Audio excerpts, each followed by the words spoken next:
Düşer başa.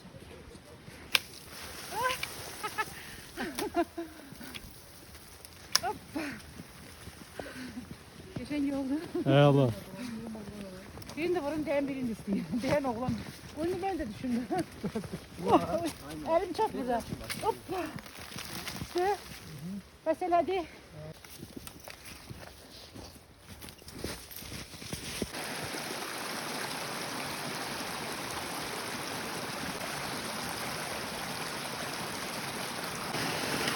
Gel bu yüzden.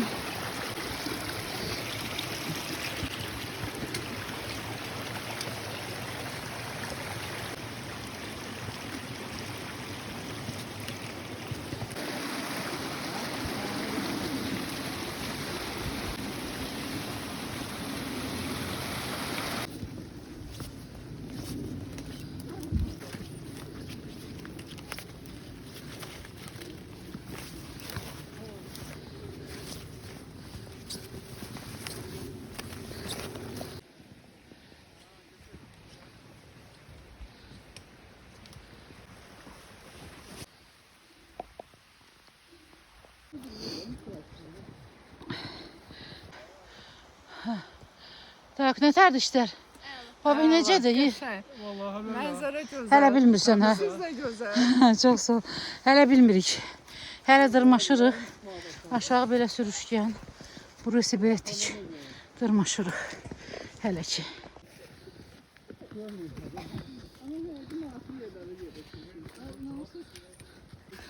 Gözümüzdən Nasıl gedin? çoxdan da yola çıxmıram deyə. Eləməyin. İstanacaqsınız. Yuxarıda soğuk. Ha, problem değil abi. Soğukdan qorxmayın. Ha. Çok ciddidir. Hələ yuxarıdan xəbəri yoxdur. Yuxarı... Rahat olun, rahat olun. Biz nəhət deyil. İşte mənə də oldu. Hə. Boşun bax bu belə dağı zigzaqdan çıxırıq.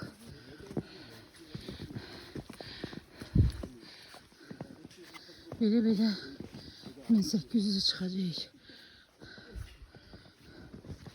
Arkada Pakistanlı olanlar ve biraz da arkada qalanlar var.